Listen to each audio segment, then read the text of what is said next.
A totes les persones que tenen por, els envio un missatge de serenor i tranquil·litat. No ens desviarem ni un mil·límetre del progrés social i econòmic, el diàleg, el respecte a la discrepància i la voluntat negociadora. Hem de desescalar la tensió i no incrementar-la. He sabut que des de l'endemà mateix del referèndum s'ha posat en marxa diferents iniciatives de mediació, de diàleg i de negociació a nivell nacional, estatal i internacional. Algunes d'aquestes són públiques i d'altres encara no ho són. Totes són molt serioses i eren difícils d'imaginar tot just fa un temps. Avui, el govern de Catalunya fa un gest de responsabilitat i generositat i torna a obrir la mà al diàleg. Carles Puigdemont, 10 d'octubre de 2017. Han passat 3 anys d'aquell discurs i ha plogut molt fins que aquesta setmana Junqueras ha escrit una carta que ha provocat uns escarafalls que tenen ben poc sentit. Doncs no hi deia gaire res que no s'hagi dit sempre. El to i la interpretació li han posat d'altres. Sigui com sigui, n'hi ha uns que porten 3 anys obrint camí, essent trencagells i sortint de la zona de confort, dient a l'audiència la veritat i no només allò que vol sentir. Té costos, però també té rèdits, doncs l'alternativa és castigada perquè es percep com un engany o un fum difós inconcret. D'altres es limiten a quedar-se quiets mirant com els fan la feina o aprofiten per cercar i assenyalar botiflers. Òbviament, ningú pot esperar que tot de sobte el PSOE s'emboliqui o abraci estelades. I qui recrimina Esquerra per no haver-ho aconseguit no passa ni l'examen de primer de manipulació. Doncs és quelcom que ningú ha pensat ni ha promès mai. Ben al contrari, sempre s'ha dit que la desconfiança és gran i que certes enteses no han provingut de la bona fe, sinó de la necessitat. I els acords, gairebé sempre, són fruit d'això. La valentia es demostra fent accions valentes i li pertoca a tothom ser-ho aquí i allà, més que mai. Ara és l'hora. Som-hi, doncs, conxorxem-nos per ser valents, per parlar de tot i amb tothom. Comencem.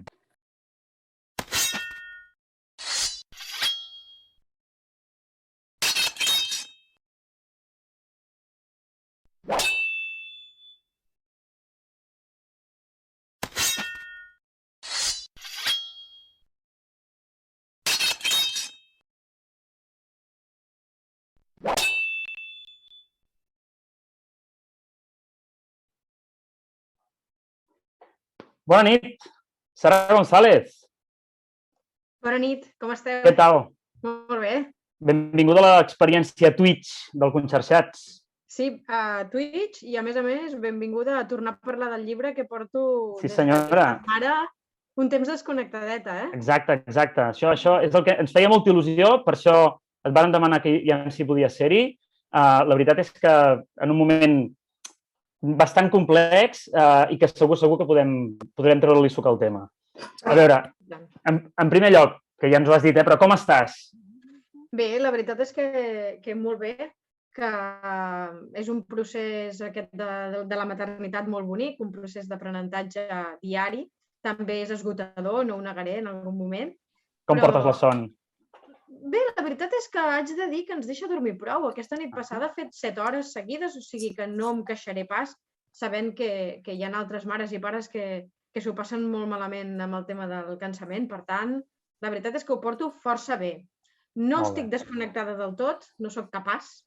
Els periodistes som uns malalts, però vaja, sí que és veritat que és un període que no havia viscut mai i també de distanciament, no?, amb aquesta voràgine informativa que se'ns emporta tots per davant. Molt bé. Escolta'm, tu has d'apuntar... Perdoneu, saludar, que quan heu començat tenia aquí tots els meus gossos histèrics cridant i he hagut de mutejar i no he pogut ni viola, Benvinguda, Sara, gràcies per ser aquí. Gràcies a tu. Res, jo, si em permets, tu apuntaves que et feia il·lusió parlar del llibre, no? Més que res perquè la gent estigui al cas. Fa uns mesos vas publicar un llibre que es diu Per raó d'estat, en el que hi parles de les clavegueres de l'Estat, entre d'altres, els casos com el de la Tamara Carrasco, d'Otamendi, els joves d'Alsasu, etc. La meva pregunta és, que potser és com molt oberta, però per què el fas, aquest llibre? Te l'encarrega algú? Perquè et ve de gust? Perquè hi estàs treballant des d'altres vessants? És una confluència de motius, però el detonant va ser que Ara Llibres em proposa escriure un llibre en el moment en què s'estan produint les protestes contra la sentència de l'1 d'octubre. En aquell moment potser teníem tots molt vigents i molt fresc tot el que havia estat el procés i la condemna als líders independentistes, però és important fer memòria i saber d'on venim i saber que hi ha una pauta que reprodueix en el temps contra la considerada per l'estat dissidència política i, per tant, hi ha casos que venim de molts enrere d'una pauta que es va repetir.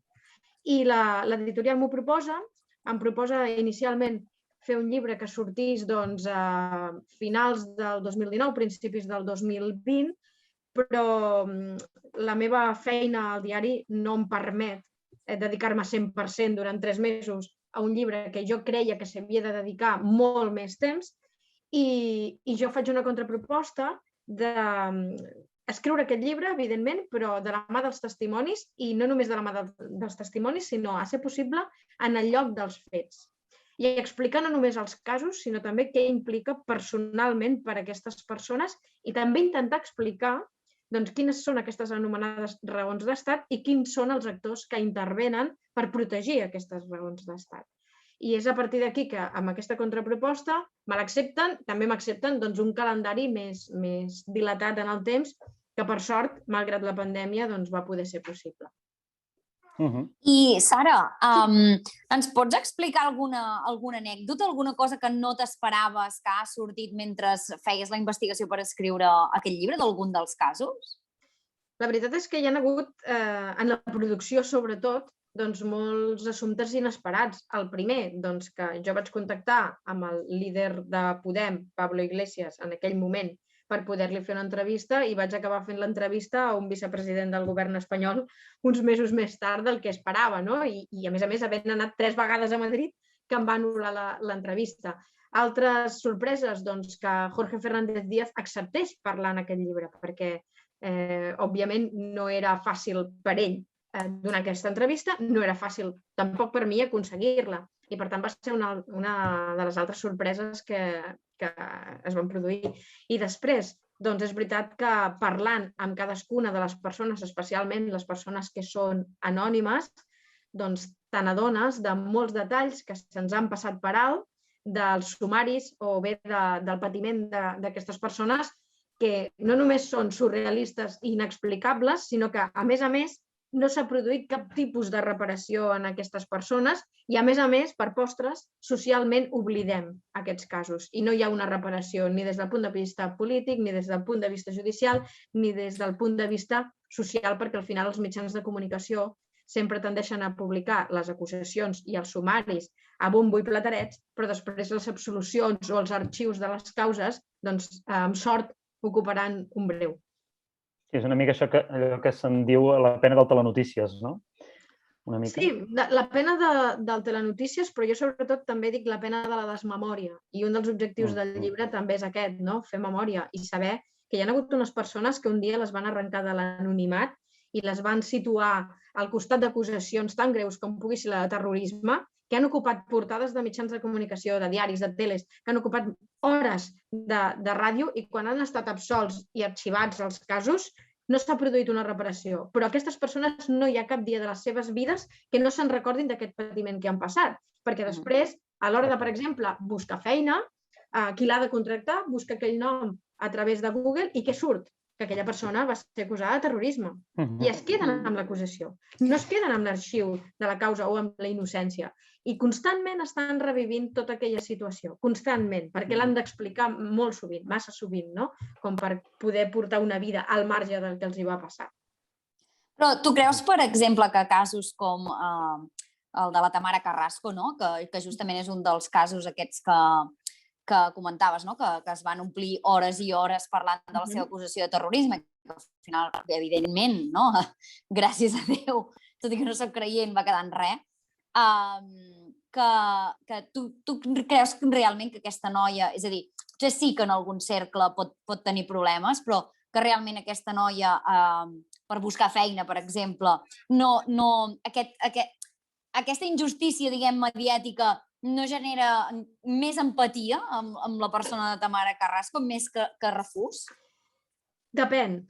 Clar, depèn del cercle, no? I també depèn d'aquesta empatia que s'hagi trobat sobretot a nivell mediàtic. És a dir, la Tamara s'ha sentit molt sola i ella ho explica molt sovint. Malgrat que el seu nom sortia a tot arreu, ella l'únic que volia era l'anonimat més absolut del qual provenia.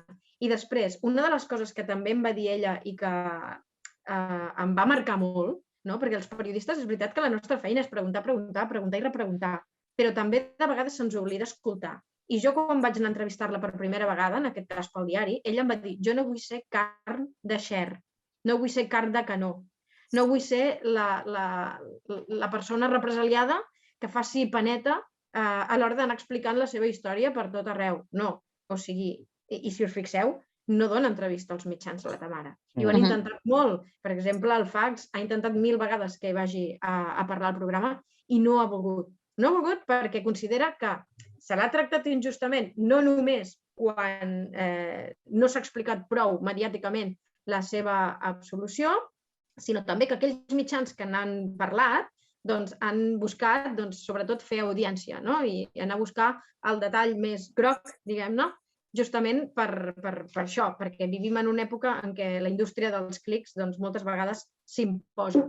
I després, a nivell de vida social, clar, ella sempre, ara que es mou, ara no, perquè, tal com m'ha dit recentment, vull dir, la seva imatge ja s'ha començat a oblidar, però durant uns mesos, durant molts mesos, ella anava a qualsevol bar, a qualsevol restaurant, a qualsevol lloc a prendre alguna cosa i era la Tamara Carrasco la que va ser acusada per terrorisme.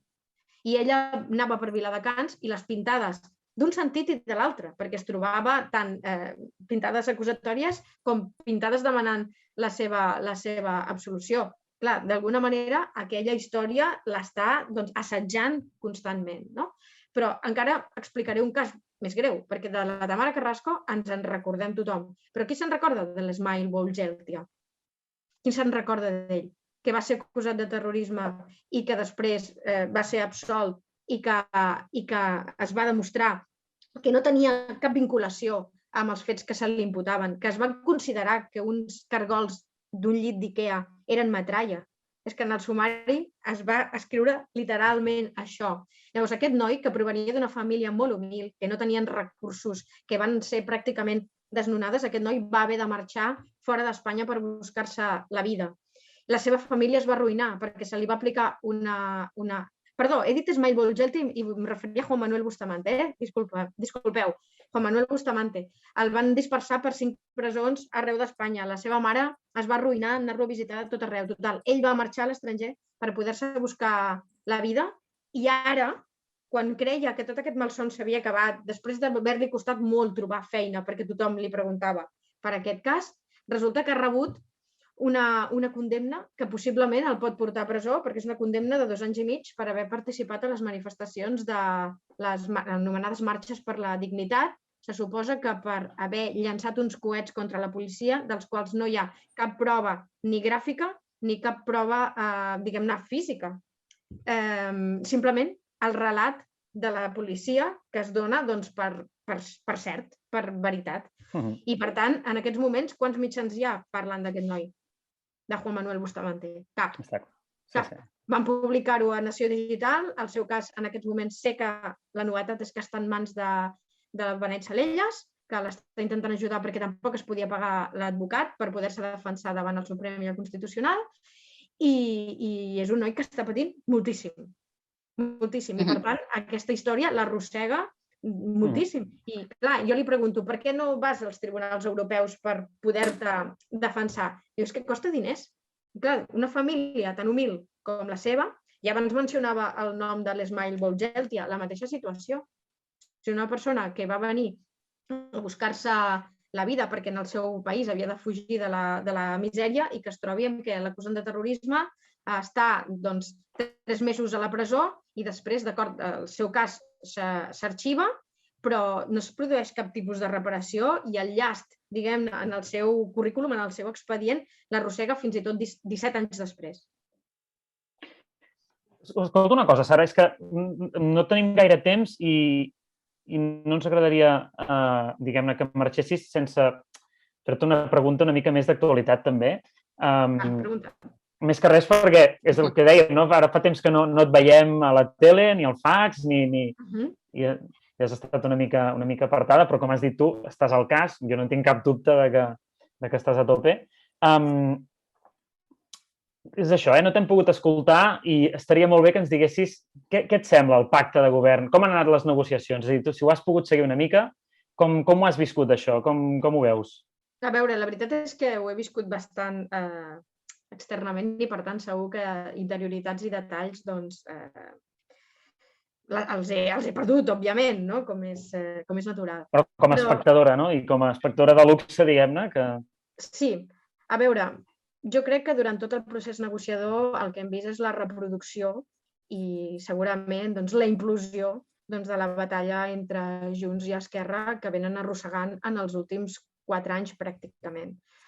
I la veritat és que des del meu punt de vista tinc reserves de que realment aquestes ferides s'hagin cosit ja tan ràpidament, perquè són moltes les desconfiances que s'han posat de manifest i no només desconfiances a nivell de discrepància política, sinó que fins i tot som conscients, els periodistes que seguim fil per randa la política catalana, que aquestes discrepàncies fins i tot arriben a nivell personal i, per tant, cautela, o sigui, és normal que manifesti cautela amb com funcionarà i com rutllarà aquest govern si realment la relació entre els dos partits de la coalició estarà ben engreixada o no. Jo crec que aquí, d'alguna manera, s'ha jugat a portar a l'extrem, per part de Junts, a Esquerra Republicana, a l'extrem, diguem-ne, del calendari per poder treure més rèdit a l'hora de negociar les conselleries i la quota de poder.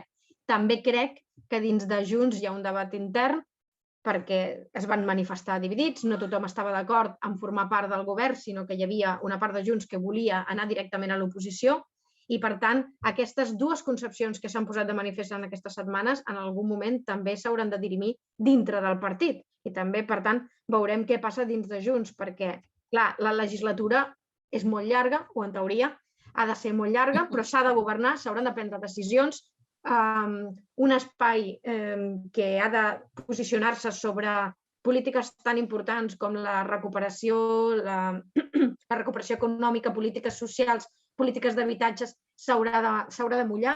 Sabem que hi ha un espectre molt variat dins de Junts, centre-dreta, hi haurà potser qui defensi més una posició com més de centre-esquerra, però la qüestió és que s'han de definir, no?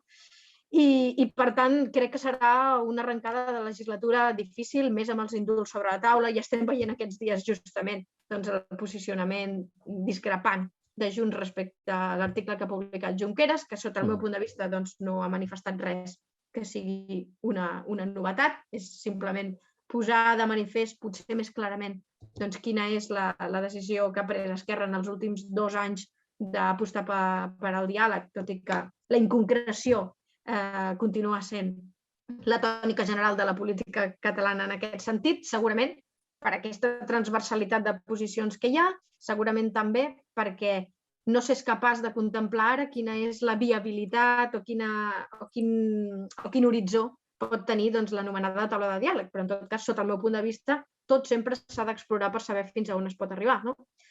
En tot cas, digues, que jo m'he enrotllat molt.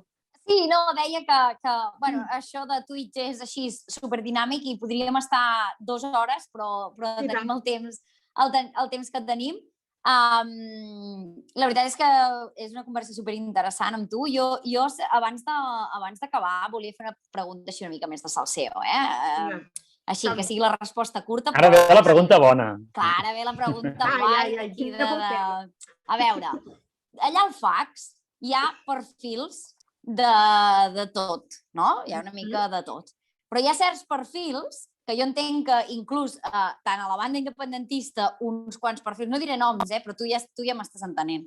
A la banda independentista sí que m'entenc. Generen com fins i tot ràbia segons quins perfils i, evidentment, a la banda no independentista també n'hi ha de perfils que generen segurament ampolles amb segons quins discursos. A nivell intern, tot això, perquè clar, nosaltres veiem la pantalla, el discurs, i ara poso un exemple. La setmana passada l'Israel i la Pilar, no sé si ho vas veure, van protagonitzar un capítol digne de Sálvame, la Pilar Rahola enfadada, aixecada, que me'n vaig, que no sé què. No ho vaig veure, però ho recuperaré. Vale, doncs recupera-ho, perquè tot això, a nivell intern, diguéssim, quan estem a fora de càmera, com es gestiona això? Realment hi ha aquest mal rotllo o és una mica de salser? Les relacions entre tots són molt més normals fora de càmera del que pugui semblar en pantalla. Això és veritat. I, per exemple, l'Israel, que té un perfil molt personal i molt peculiar, després, fora càmeres, la veritat és que tenim una relació cordial i no crida com quan està, diguem-ne, davant de càmera amb aquesta vehemència amb què defensa els seus arguments, de la mateixa manera que els puc defensar jo. L'únic que jo sempre dic que és veritat que poden haver-hi perfils de persones independentistes, perfils de persones unionistes, però llavors hi ha un perfil que és molt important per protegir, que és el que jo reivindico, que és el perfil de periodista. I jo sempre dic que jo milito simplement en el periodisme, les meves opinions poden coincidir un dia amb alguns i un dia amb alguns altres poden agradar més o menys, però estan basades sobretot en la informació de la meva feina diària. I per tant és el que em toca reivindicar. Molt bé, Sara, doncs moltes gràcies per estar amb nosaltres. Què t'ha semblat l'experiència? Tornaràs algun dia? Molt bé, sí. T'esperem. Quan torni a treballar... Un dia a la tertúlia. I un dia que et quedis a la tertúlia, i estiguem una estoneta més. Perfecte. I, escolta'm, un altre cop, per raó d'estat d'ara llibres, que tothom el vagi a comprar, que n'hi ha i que mola molt. Jo me l'he llegit i realment és una guia bastant interessant. Ens queden moltes preguntes per fer. M'ha dit molta gent que es posa de mal humor llegint el llibre, perquè realment hi ha relats molt durs, però crec que són necessaris de saber. És interessant, és molt interessant, efectivament. I és molt pedagògic, també. Gràcies per ser-hi, Sara. Gràcies a vosaltres. Bona nit. Gràcies, Sara. Adéu. Adéu.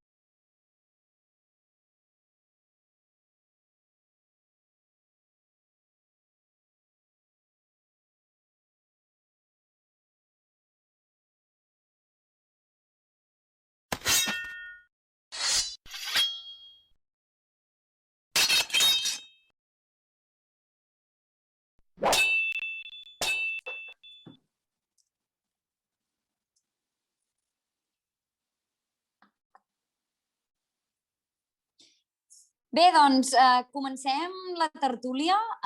Avui farem un format una mica diferent. Com haureu vist a l'entrevista, el nostre company Marçal avui no ens pot acompanyar i per tant, hem decidit modificar una mica el format i tot això que fèiem de comentar els titulars i buscar el fake news i tot això, ja ho farem directament amb els tertulians d'aquest vespre. Avui ens acompanyen la Marta Jiménez, ens acompanya la Sílvia Saiz, que s'estrena, la Marta ja és veterana, i també en Tomàs Güell, que també ja ens va acompanyar en el primer programa i avui repeteix, evidentment, en Sergi i jo farem aquesta comentar titulars uns 10 minuts i després analitzem l'actualitat amb la tertúlia. Sergi, comences amb el primer titular? Som-hi, hem arribat fins aquí sense el Marçal, és un miracle, però que no ens deixi més, o que ens deixi tan poc com pugui, en tot cas, sisplau.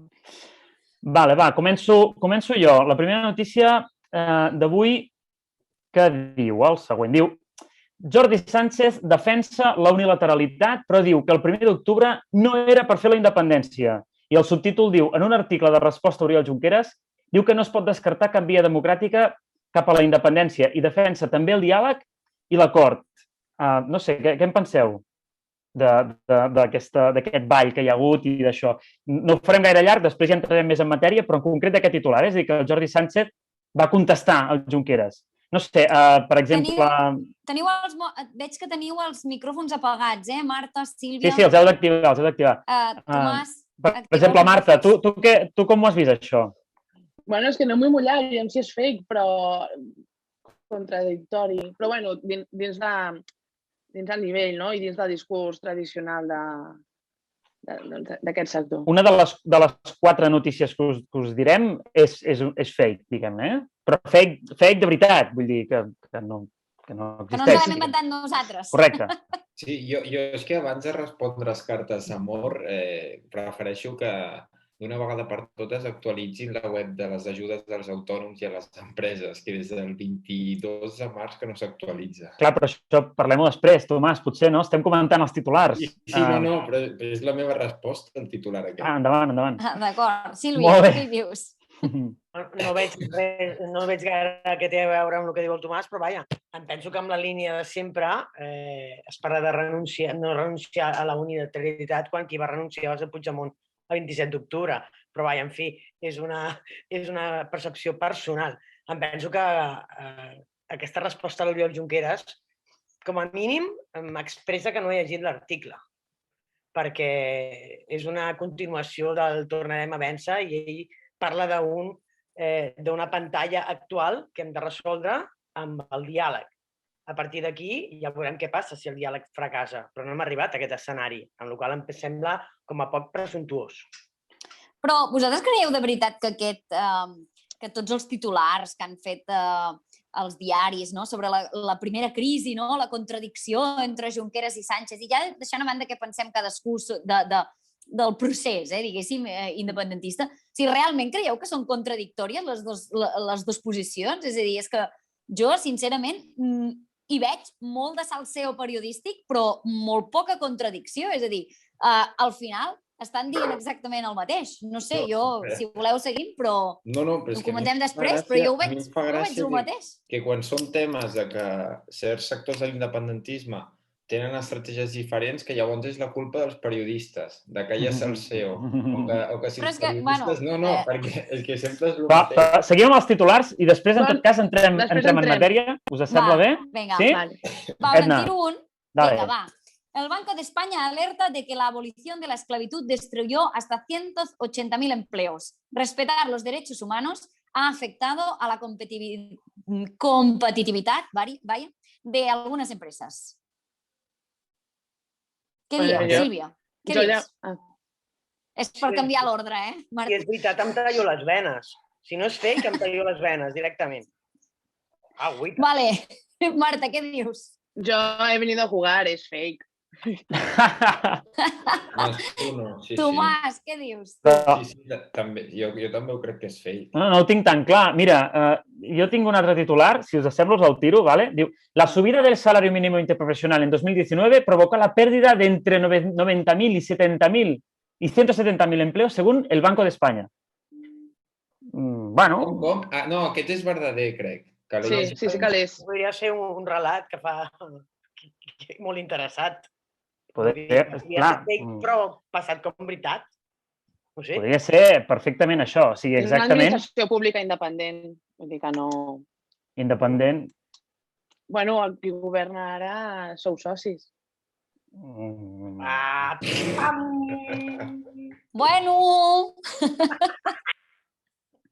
Bueno, ja entre tres, falta una de les notícies que jo crec que se n'ha parlat bastant, aquests dies també que justament tenim les universitats i els nois que han acabat el batxillerat, que és aquest que diu, entre cometes, el titular diu, entre cometes, la selectivitat no es toca, 2 punts.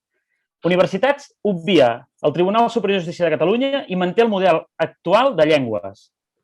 S'entén en la selectivitat. Això és unes declaracions, entre cometes, que va fer pretesament Gemma Geis, la consellera d'Universitats i Recerca. No ho sé, què en penseu d'aquest titular? Alguna cosa a dir? Bueno, aquest és verdader. És verdader, però... I alguna opinió en relació a la notícia en si?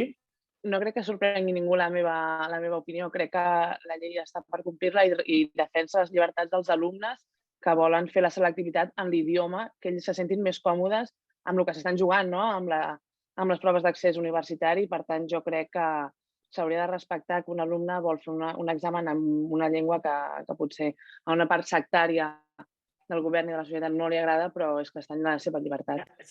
Marta, perdona que vull fer una pregunta. Has vist la proporció d'alumnes que han demanat l'examen en castellà? I això, encara que sigui un alumne, aquest alumne no té dret i la llibertat de fer l'examen a l'idioma que se senti còmode? Sí, però no per imposició del Tribunal Constitucional, no? Però en tot cas, aquest dret... S'ha de deixar i s'ha de permetre. Aquests exàmens ja s'oferten, s'han ofertat sempre i aquest 5% de l'alumnat o un alumne que tu dius, té l'examen en castellà si el demana, no hi ha cap problema, o en aranès, Jo estic d'acord amb tu, Marta, en això. Exacte, i l'aranès, perquè... Jo estic totalment d'acord amb tu, Marta, amb això, És a dir, jo crec que tothom ha de poder fer els exàmens en l'idioma que se sent còmode. Jo a la universitat tenia un professor italià que feia les classes en castellà i jo podia fer els meus exàmens en català, per tant entenc que ha de ser exactament el mateix al contrari, però és que ja hi era aquest dret, és a dir, ja hi són aquests exàmens des de fa anys i tothom els pot fer. Llavors, quina és la queixa per part del govern de la Generalitat? Quina és aquesta rebel·lió de no fer cas als nens del Constitucional? Que es volia que s'imprimissin 400.000 còpies en els 3 idiomes. I no es pot. Bueno, no sé, és que em sembla llençar els diners. No, jo crec que per sostenibilitat, com menys impressions, millor. I si es poden demanar amb anterioritat, els idiomes, i jo estic d'acord que es faci de qualsevol manera, no sé. Això seria una opció que amb anterioritat es pogués demanar. Molta gent d'esquerra demanaria l'examen en castellà, vull dir, començant per el Rufián. I tant que sí, perfecte. Sí, sobretot... Doncs mira, crec que avui acabarem aquesta secció de titulars amb consens, Hem de fer una proposta a la Generalitat, aquí, consens total, que es demani l'idioma amb anterioritat i tothom el tingui a la seva taula amb l'idioma que el demani. Perfecte. Però mira, deixa'm fer un petit apunt en relació al titular. Perquè jo crec que no és el fake com a titular, és a dir, el periodista que fa aquest titular no se l'inventa, sinó que hi ha unes declaracions de la consellera entre cometes, però el fake el fa la consellera, perquè ella dona a entendre que desobeeix quan no és cert, perquè al final, en la posada en escena, diguem-ne, dels vigilants dels exàmens, acaben complint la sentència igualment. I no estic valorant la desobediència, no. Estic dient que no és cert que es desobeeix, perquè, i segurament algú en coneixeu, de gent que ha estat vigilant l'examen aquests dies i el que estaven fent abans de començar l'examen és preguntar als alumnes si el volien fer en català o en castellà. És a dir, complien la sentència abans de l'examen amb la petició. Per tant, jo crec que no és fake el titular, però sí que és fake el que diu la consellera. I fins aquí el meu apunt. Una mica pancarta, ben vist, Sílvia, exacte. Una mica pancarta, no se m'hagués acudit millor, sí. Bé, doncs així votem el fake, crec que hi ha unanimitat avui, A veure, va, fem ronda. Tomàs, quin és el fake? Jo ja ho he dit, el de l'esclavitud, no? Sí, aquell. Vale. Sílvia, tu què dius? El Banc Central, sí. Marta? Sí, també estarem d'acord, hi ha unanimitat. Sergi? Li haurem de donar un punt de dificultat a aquest tema, perquè es tira massa ràpid. Sí, efectivament. Tenim un problema, que és que els nostres tertulians estan molt ben informats de l'actualitat i quan els hi diem coses ja les han llegit i per tant ja saben quins són els certs. Llavors això, clar, és un avantatge perquè vol dir que tenim bons tertulians, però és un desavantatge en aquesta secció. Evidentment el fake és el de l'esclavitud i, com diu la Sílvia, si hagués sigut veritat seria per tallar-nos tots plegats a les plenes. Bé, doncs, Sergi, tirem amb la tertúlia? Som-hi amb la tertúlia. De fet, ja fa una estona que estem aquí en el fang, no? Tothom és molt moderat, però ara és quan ens deixem anar. Sí, avui no hi ha el Marçal, que és el que sempre evita que acabem a hòsties, diguem-ne. Per tant, avui, escolta, feel free. Aquí veurem què passa. Espero que acabi prou bé, com que els que estem aquí, que els 3 som de Mataró, penso, acabem d'anar a fer una birra. La setmana passada va ser una tertúlia encesa i vam acabar tots dient que per anar a fer una birra no hi havia absolutament cap problema un cop s'acabés la tertúlia. La Marta no és de Mataró. No, jo soc agarenca, És de Terrassa. T'adopto. Però bueno. Bueno, va, comencem. Som-hi. He apuntat 4 temes Som-hi. de menys a més, ¿vale? Avui s'acaba la inhabilitació de Santi Vila, Meritxell Borràs i Carles Mundó, que van ser els 3 presos, o sigui, jutjats del procés, diguem, que no van entrar a presó, que han complert 20 mesos d'inhabilitació i han pagat una multa de 60.000 euros. I avui s'acaba aquesta aquesta condemna, no? Diguem. Què us sembla que aquestes 3 persones puguin tornar a exercir càrrec públic, tot i que, evidentment, ells ja han deixat clar que en principi no ho volen, però la vida és llarga i llavors no se sap. Què us sembla que puguin tornar a exercir càrrec públic, aquest final de la sentència, aquests 3 perfils? No sé, comentem una mica. Començo? Endavant, endavant. Sí, tira, Marta. Bueno, no són gent a la que jo votaria ni a la que jo dipositaria la meva confiança, però és cert que han complert amb la seva condemna, estan en pau amb la justícia i amb el que va decidir un jutge, per tant, no em pot semblar malament, han complert amb la condemna. Sílvia, què hi dius? Penso que mai se'ls hauria d'haver apartat, que la condemna ha estat totalment injusta, que no haguessin hagut de pagar ni un dia d'inhabilitació per ser dissidents amb opinió del que pensava l'estat d'aquell moment i l'estat actual, que no oblidem que també ha mantingut la condemna. I que penso, em quedo amb el Carles Mundó, que sempre ens ha repetit per activa i per passiva que hi haurà un referèndum inevitable. Tomàs. Sí, bueno, jo en aquest cas crec que toca mirar cap endavant i pensar ja en polítiques de gestió i en polítiques de futur i que jo això ho he dit clar, que per poder vèncer alguna part que es fa dir independentista, que veiem si ho és o no, perquè no fan res per fer-ho, la millor opció és no tenir ningú que no pugui exercir la seva llibertat. Llavors jo crec que tot el que vagi en la direcció de retrobament, de fer nous ponts, de diàleg, d'empatia, és positiu. I si han complert el que havien de complir, perfecte. Sergi, què dius? Sí, no. Jo crec que amb això ja estem tots bastant d'acord, no? És a dir, que tot el que sigui complir, és a dir, tot el que sigui respectar la llibertat d'expressió i, a més, la gent que ja ha passat aquestes penes, escolta'm, això ja està, la Sílvia ho ha dit molt bé, contra la dissidència en el seu moment, inhabilitar, etc. És que en som tan conscients i ara parlant amb la Sara González del tema de les clavegueres ens han quedat moltes preguntes al tinter que a mi m'hagués agradat fer, que ja li podrem fer en una altra ocasió també, en relació a com s'ha actuat judicialment o policialment en contra de la dissidència d'aquest país i tanta gent que se l'ha inhabilitat o que li han caigut penes de presó o que li han caigut multes per expressar coses que molestaven a segons qui. No? I, per tant, això és una cosa que la democràcia no s'hauria de permetre enlloc del món, mai. I aquí en aquest estat, en aquest país, passa massa sovint. És allò que, en paraules del Joan Tardà, sempre ha dit que Espanya no és que no sigui una democràcia, sinó que és una democràcia low cost. No? I això... Lligat amb això, Sergi, volia tirar una mica endavant, lligat amb això que parles, no? Del poder judicial una mica, no? I de les condemnes que s'han fet o que es van fent a certs sectors de la societat.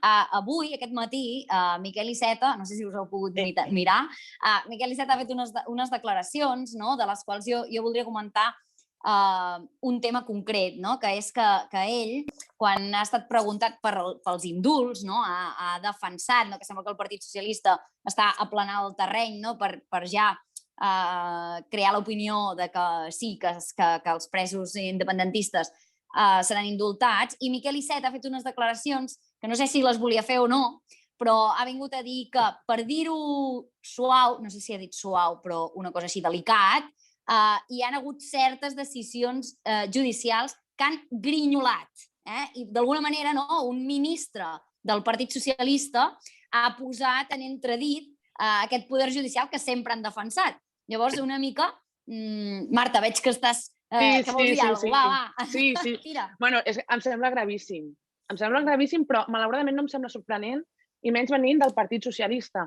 Un partit on posen de fiscal general de l'Estat a una exministra seva. Això clama al cel i aquí no passa res. Llavors, que un ministre d'Espanya sigui capaç de trencar la separació de poders, aquí Montesquieu i Rousseau, pobres, no sé deuen estar flipant, i criticar una decisió judicial em sembla aberrant. I aquest senyor el que hauria de fer és estudiar com a mínim dret.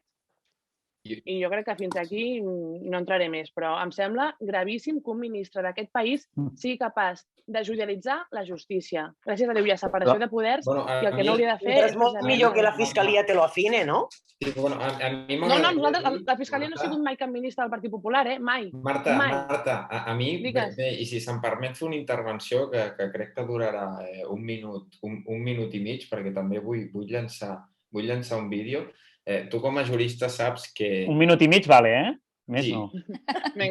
No. Tu com a jurista saps que per afirmar alguna cosa doncs has de tenir proves. I tu això ho estàs dient, han sigut unes declaracions, però que això estigui passant a Espanya... El Sergi diu que és una democràcia low cost. Jo no crec que sigui una democràcia low cost, però en qualsevol cas, jo crec que és molt important que sobretot els que ens agrada dir l'opinió ens apliquem l'autocrítica i dir les coses quan són. No, si les coses van al nostre favor, tot perfecte, i quan no hi ha que els periodistes són tendenciosos, etc. Vull dir, aquí no... Crec que prou d'allà d'un món de llupi de quan ens interessa bé i quan no ens interessa, no, que això és culpa dels altres. Llavors, respecte a l'inici del programa, jo és que m'he posat els pèls de punta. Jo crec que és que prou de mentir. Vull dir, m'agradaria sentir el Junqueras el 2015 dient que amb l'estat espanyol és un llop i que no es pot parlar de res. Vull dir, jo crec que, mira, aquí tinc el vídeo aquí.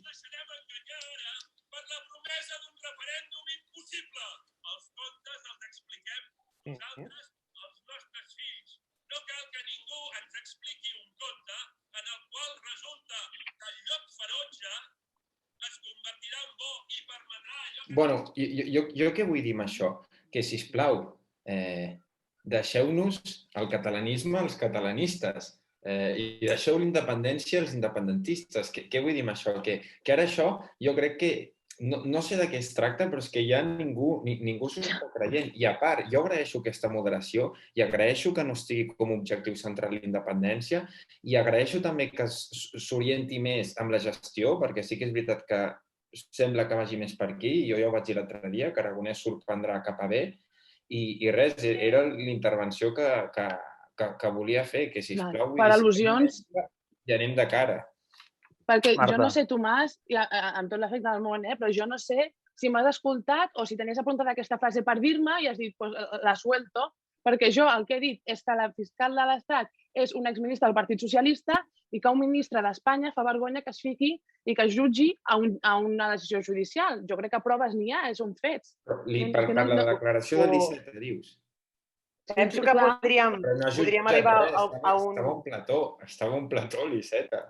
A veure, Sílvia, podríem arribar a una mena d'acord previ de que l'Iceta no és un home que estigui encertat habitualment, perquè declaracions una mica posteriors parlava que el senyor Cuixart està empresonat perquè pensa d'una determinada manera, és a dir, parlava de presos polítics sense dir-ho. És a dir, no li atorguem a l'Iceta tot el pes de la veritat perquè el pobre home no se'n surt, diguéssim. Hi ha algunes preguntes a Twitch en relació a aquest tema que van una mica en el sentit de dir, ostres, i no es pot criticar una decisió judicial en democràcia? Realment no podem qüestionar-nos si els tribunals estan fent bé la seva feina? No és exactament... És a dir, n'hi ha 2 o 3 que van en aquest sentit. De veritat, és un problema que algú manifesti que no està d'acord amb una decisió judicial? Si el president del Suprem, del Consejo General del Poder Judicial, el senyor Lesmes, critiqués una decisió política, tindríem un problema? Ho fa habitualment, No. Sí, amb les seves accions. No, però, escolta'm... Quina secció? Que es pot criticar. Quan? Si potser haguéssim criticat més com funciona la judicatura a Espanya, haguéssim separat més els poders, que és això que ens omplem la boca, però que no és cert. Sí, jo no recordo que Esquerra Republicana sigui partidària de la renovació del CCPJ, o al mínim no seriosament. El problema que es normalitza, jo crec que és bo que ja tinguin opinions diferents, però el que no veig, i podeu parlar sobre les sentències i tot, però el que no veig que és que, igual que certa part del nacionalisme espanyol, de molt unionisme, igual que l'independentisme molt radical, que les sentències són bones en funció si els hi són favorables o no. Vull dir, això és com 324, l'euroorde, no sé què, clar, i quan va a la nostra direcció, doncs tots contents, i quan va en la direcció la justícia no funciona. Doncs no, doncs s'ha de respectar les decisions que es prenen. Ja està. En això estic absolutament d'acord. Però, Marta... Sergi, si us agrada, sí. Si no, s'equivoquen. No, home, no. Jo en això estic d'acord amb el Tomàs. És que ningú diu això. No, és que no s'ha dit, exacte, no s'ha dit això. És que ningú diu això. Vull dir, és que, Tomàs, tens la tendència a posar a la boca l'altre altres coses que no han dit. Fas bastant... No passa res, vull dir, continuo fent, no hi ha problema, però no és cert. I per altra banda, una cosa, Marta, qui deia quién ha descabezado el movimiento independentista no érem nosaltres. I, de fet, podem parlar de moltes coses, perquè tu no sé si estàs seguint la comissió Kitchen, tornant al tema de les clavegueres, i allà queden clares bastantes coses, i les que queden encara per acabar de dirimir, molt interessants, en relació a com instrumentalitzava el CNI una part del Partit Popular, com instrumentalitzava la policia una altra part del Partit Popular per interessos polítics, de persecució de la dissidència, fins i tot per interessos partidistes per evitar que el senyor Bárcenas acabés, diguem-ne, incriminant més el Partit Popular. No, acabo. Simplement, però ho dic perquè això de la separació de poders, que és una llegenda urbana a l'estat espanyol, almenys en part, és palmari en casos, per exemple, com aquest, com el del procés, com l'informe PISA del Pablo Iglesias, com la imputació falsa d'una falsa compte del senyor Trias a Suïssa, com tantes altres coses. I això no és un cas aïllat, això no és un cigró negre, sinó que és una constant sistemàtica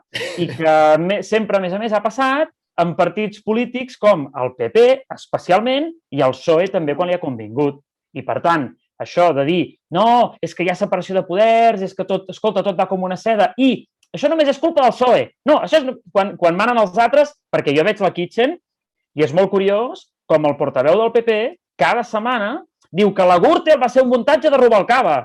Los rojos malos del PSOE, que malos són. Puc contestar, sisplau? A veure, un moment. Marta... Contesta la Marta i després en Tomàs i avancem, val? Vinga. Jo no me n'amago. Vull dir que si t'haig de contestar, et contesto. Jo el que no faré és canviar. Espero el contrari. Espera, estem parlant d'un tema, d'unes sentències, i ara és el que deia el Tomàs. Vols obviar aquest tema per parlar de la corrupció del Partit Popular. El Partit Popular, un jutge va dir que civilment era culpable. Per tant, no me n'amago. I criticaré la sentència? No. I caigui. Si algun membre del Partit Popular, sigui qui sigui, ho ha fet malament, que el pes de la justícia caigui sobre d'ells. I aquesta és la diferència entre nosaltres, que jo defenso que la justícia s'imparteixi amb igualtat i en llibertat. Però per què bloquegeu el juez de Prada? Però escolta... Pregunto, per què? Per què hi ha una obsessió del PP d'intentar bloquejar el juez de Prada? Ho dic perquè, clar, això sí que és greu, diguem-ne. No, perquè és un dret del procés. Tots els imputats, qualsevol imputat, no és culpable fins que ho decideixi un jutge. No és que sigui... Però, Marta... Em refereixo al nomenament del juez de Prada al Consell General, Però és que hi ha uns drets processals que s'han de respectar. Intento fer de Marçal i em costa molt, és a dir, creus realment que els jutges no s'equivoquen mai? Que sempre ho fan bé i, per tant, no se'ls pot criticar en les seves decisions? Qualsevol persona s'equivoca, per això existeixen els recursos. Per tant, un ministre... Però, per tant, un ministre pot dir que no li sembla bé una decisió judicial. No, un ministre no, perquè hi ha una separació de poders. Té un càrrec institucional, igual que el senyor Iglesias, que es va posar i que es presentava a la candidatura de Madrid des d'un despatx una vicepresidència d'un govern, i les institucions es mantenen i les persones passen. Hi ha d'haver respecte sempre a les institucions. I a veure, és que sempre es treu això del PP, però això ja és d'aigua passada, i pel que es veu ara és un PP nou, és un PP renovat, que confia en la gent jove, que a mi això m'agrada molt veure, sobretot a Madrid, i és un PP que confia en la gent jove, i el de la corrupció, bueno, és una cosa que s'ha de condemnar absolutament, però que és una cosa que ja s'ha acabat. I és que, Sergi, mentre criticaves tot això, a mi m'agradaria que em contestessis una pregunta, que algun cop és una pregunta que la intervenció que he fet al principi sobre Oriol Junqueras, tu quina explicació em fas de la transformació aquesta que ha fet, d'aquesta metamorfosi? Perquè heu començat el programa dient que tot està en ordre i del 2015 ara hi ha hagut una transformació que t'ha vist no m'acuerdo. Val, un segon, a tall d'això. Sergi, no contestis, perquè és el següent tema que tenia. Tanca la Sílvia amb aquest tema i parlem de la carta de Junqueras i Sánchez, que ens ha quedat abans del tinter, i comences tu, Sergi. Potser li vol contestar a la Sílvia, el Tomàs? No, jo només volia fer un apunt a la Marta que deia que aquesta és la diferència entre ells i nosaltres. No sé qui són ells, però jo et parlo un nom de... Entre vosaltres i jo. Entre vosaltres, nosaltres. Et refereixes a nosaltres? Sí, els que esteu obviant un tema i esteu criticant el Partit Popular d'un altre tema. La diferència entre vosaltres i ells, nosaltres, és que nosaltres tenim 90 anys d'un partit sense cap tipus ni cap cas de corrupció. Això vosaltres... Hi ha un. Sí, aviam, parla. Correcte, igual hauríem de mirar... parla. Sí, però... Si vols en parlem. Si vols en parlem, però vols que fem llista dels altres? No, sí, però és que s'ha de... Però ho he celebrat, el meu partit no n'ha tingut ni un, de cas de corrupció, ni un, el meu partit. Perquè no existiu. Perdona, però quina activitat política té el teu partit, per l'amor de Déu? No, tu et queixes que Espanya... Quants ajuntaments esteu i a quants... Tu et queixes que Espanya nega la realitat nacional de Catalunya. Home, va, jo tinc aquí una comunitat de veïns que tampoc té cap cas de corrupció, t'ho juro per Déu. No, o sigui, Sergi, dius que si no t'agrada que Espanya negui la realitat nacional de Catalunya i negues que un partit catalanista que existeix, que té presència a l'Ajuntament de Barcelona, que té presència al Parlament i que té unes joventuts de més de 200 persones militant, això no existeix? O què? Però entenc que la Sílvia i en Sergi parlen de càrrecs institucionals i de posicions de poder. És que, Tomàs, un moment. Tomàs, has entès perfectament el que volia dir. Dit això, sí, perfectament. I tothom que ens està veient, que no és pas molta gent, però les 5 que ens està veient ho ha entès perfectament. Dit això, i tampoc no cal prendre ningú per imbècil. Una cosa. No, ho dic perquè és una cosa que passa sovint i no està bé, crec. En relació que jo que entrem en això, jo no tinc cap inconvenient en contestar-te. És a dir, hi ha un abans i un després de l'octubre del 2017 i crec que això ho sap tothom. Tothom. Tu també. Insisteixo, no cal prendre ningú per imbècil. Tu també ho saps. I cada vegada que feu apel·lar a això, des del meu punt de vista, és prendre una mica la gent per imbècil. Perquè quan et venen la Guàrdia Civil, la Policia Nacional i infla hòsties a la gent en un col·legi electoral i, a més, hi ha amenaces, no sé si velades, però algunes va saber que van ser fins i tot explícites, d'anar molt més enllà. És a dir, el que alguns esperaven que això seria una democràcia que respectaria el dret a vot o el dret a aquest tipus de manifestació, no va ser el cas. I, a més, la comunitat internacional va, diguem-ne, en el millor dels casos, va ser condescendent o fins i tot diria que es va posar al costat de l'Estat o simplement no va dir res, es va posar de costat, no? Clar, sí, llavors, dir que el que es deia llavors, com pot ser... A veure, tothom sap què ha passat. I escolta, Oriol Junqueras, aquesta setmana, no diu res que no hagi dit els últims 4 anys. Res. I exactament això que està ensenyant la Sílvia és un fet. És a dir, el tornarem a vèncer, que ja es va publicar em sembla el setembre de l'any passat, no sé quan, ho explica fil per randa. Que d'altres, i ho he dit a l'editorial, que d'altres els hi hagi interessat un moment determinat fer una interpretació diferent. Jo ja no hi entro i cada periodista i cada su maestrillo tiene su vidillo, que es diu, i tothom li interessa molt. Ara, no ha dit res que no portem molt de temps dient. És un fet. Després, a partir d'aquí, també tothom sap, que la sortida acaba sent dialogada o no acaba sent. Aquí hi ha la Xina popular, que deia el Carod Rovira. És així. A tall d'això introdueixo l'altre tema que ve en aquest sentit. I perdona, Edna, un moment. Deixa'm dir una cosa, perquè estic una mica tip d'això. És a dir, jo deia irònicament que no existiu i has entès què volia dir. Però és que tu, des del primer moment, has dit que jo no sóc independentista, que nosaltres som no sé què, que constantment has fet això. I ho dic perquè no cal. D'acord? Perdona, ja està, Emma. No, home, no. Val, un moment. A tall d'això, ja comencem amb tu.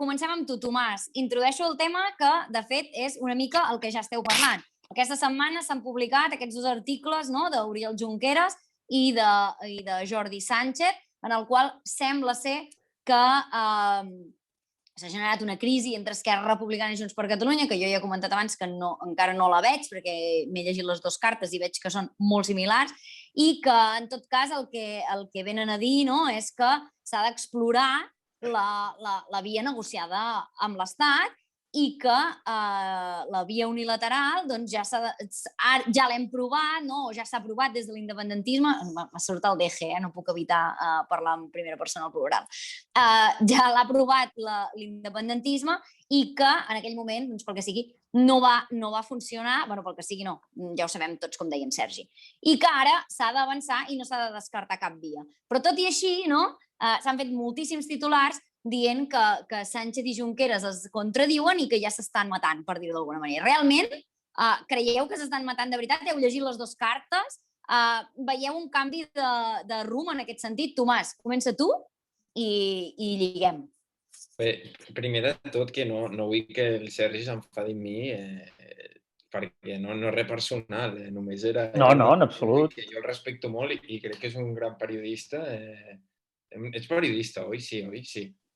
Diguem-ne que faig de periodista. Bueno, fa de periodista i crec que home, et respecto molt intel·lectualment i també com a persona. No t'ho agafis... Són opinions que tinc que sí que de vegades poden enfadar, però són opinions. Però, bueno, en qualsevol cas... No m'enfadava, em contraposava, simplement. Em centro a la resposta. Home, a mi em va agradar molt veure a Foment del Treball el senyor... en l'entrega del Premi del senyor Godó, a Sánchez i Aragonès. Jo crec que és imprescindible perquè avanci, perquè el país tiri endavant, que hi hagi molt bones relacions entre el govern de Catalunya i el govern d'Espanya. Crec que és imprescindible per al bé dels catalans. I l'Aragonès, que és una persona amb seny i sentit comú, ho sap. Llavors jo crec que estan per la labor. És una opinió que tinc, jo crec que és interessant, que s'ha de poder dir. A mi em sap greu també quan a la gent d'Esquerra els diuen botiflers i tot això, però al final estan pactant i és el que s'ha de fer. Vull dir, al final són ells que han fet a Pedro Sánchez president. I llavors, bueno, en aquest cas, jo ho veig positiu i s'ha de tirar cap endavant i ja està, i deixar-nos de prendre, això també ho volia dir, de prendre per imbècils a la gent parlant de coses que no es podran aconseguir, com és ara el que ja sabem què és. O sigui, ja està, és aquesta la meva intervenció. Vinga. Marta, justament volia preguntar-te tu, perquè l'últim tema que tenia, i així ho lliguem perquè ens queden 3-4 minuts... Deixa'm dir una frase, d'aquest tema. Sí, justament era això. Què t'ha semblat, a part de la pregunta que he fet abans, aquesta bona sintonia que han exhibit Pedro Sánchez i Pere Aragonès en aquest acte que comentava en Tomàs, que era l'últim tema que tenia, i així ja els llenço tots 2 i us deixo acabar de fer aquests 4 minuts. Lo de Sánchez, Jordi Sánchez, no Pedro Sánchez, lo de Sánchez i Junqueras, jo crec que són 2 cares de la mateixa moneda que es diu procés. Al final és el dia de la marmota i es necessiten aquestes 2 postures antagòniques que no ho són per mantenir el relat i mantenir el procés viu i mantenir al final aquesta utopia i aquesta idea de que al final estan enganyant una mica a la ciutadania de Catalunya perquè bé saben que no pot ser. I la sintonia entre el president nacional i el president autonòmic em sembla poc sorprenent, crec que també es necessiten mútuament i al final són interessos. L'interès general prima poc en aquella fotografia, sota el meu punt de vista. Sílvia, què hi dius? Mira, per enganys m'he punto Rajoy, això per començar. Home, ja trigàvem a treure el PP una altra vegada. Home, havia de sortir, gràcies. Home, clar que sí. Escolta'm, em penso que el del Sánchez i el Junqueras, amb aquesta divisió interna que hi ha junts, jo no sé si el Sánchez està intentant remar cap al cantó de que no li tallen el cap, no ho sé. Parlo de la sintonia, dic, Tampoc ho veig tan sintònic, perquè ell continua sostenint la base de que la via unilateral no és el camí, no?, d'alguna manera, tot i que el diàleg sabem tots que és l'única via. Que si després hem d'arribar a la via unilateral perquè Espanya s'aixeca de la taula i ens deixa amb el concebut regust de boca de que no es reformarà mai, doncs ja ho veurem. Això és un escenari amb el que no estem. Però penso que quan Junts acabi de refer totes les seves idees internes i trobin un camí, potser serà més fàcil anar cap a una via conjunta i una estratègia que ens faci a tots guanyadors, que és la que jo no descarto mai. Bé, se'ns acaba el temps i avui ho haurem de deixar aquí. Espero que tots tres torneu a entrar algun altre dia, no sé si coincidint o canviant la resta de tertulians, perquè ha sigut una tertúlia molt interessant. I com que no hi ha en Marçal, però no ens oblidem d'ell, acabarem la tertúlia fent el que ell fa, intentant fer-ho. Fent un llimona, no? Fent un llimona, que és posant-vos tots quatre noms i amb una paraula heu de descriure què és el primer que us ve al cap, d'acord? Vale. Tomàs, comencem amb tu. Pedro Sánchez.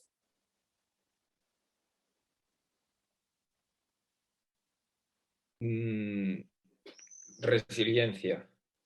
Yolanda Díaz. Negociadora. Santiago Bascal.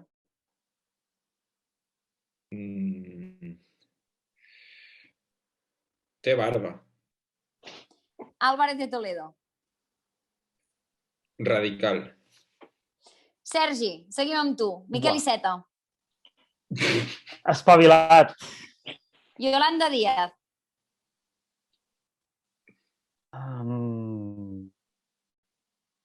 Molt intel·ligent. Santiago Bascal. Extrema dreta. Carme Forcadell. Presidenta. Marta, Pedro Sánchez. Ja ho vaig dir, poca vergonya. Perill. Yolanda Díaz. Intel·ligentíssima. Santiago Abascal. Monòton. Álvarez de Toledo. Brillant. Sílvia, Miquel Iceta. Recurrent. Yolanda Díaz. Possibilitat. Santiago Abascal. Insomni. Carme Forcadell. Dignitat. Molt bé, doncs moltes gràcies a tots. Gràcies. I ara, un moment, acabem el programa amb el nostre Xavi Gorro, que farà l'1x1, que acabarà de tancar la tertúlia. Falta una cosa que encara és, perdoneu, que encara és més llimona, i si no ho dic rebento, que és, us n'aniríeu a fer una birra? Sí. Tomàs, sí, convido jo. Les birres te'n deixen ponts. Entre setmana només bec te, però sí que... Cap de setmana. Bueno, ja ho faríem un divendres o un dissabte, home. Que home, sí. Som-hi amb l'1x1? Vinga, Xavi, l'1x1.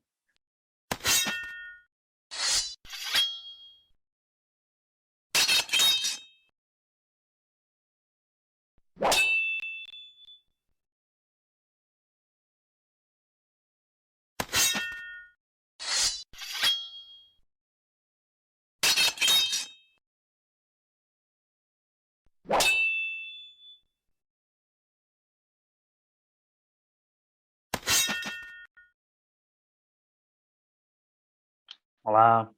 Hola, Xavi. Molt bé, i tu? Molt bé, i tu? Darrere dels controls? S'ha aguantat el tema sense el Marçal o hem salvat... Bueno. Molt bé. Increïble. Dale. Vinga, va, tira.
Sisplau.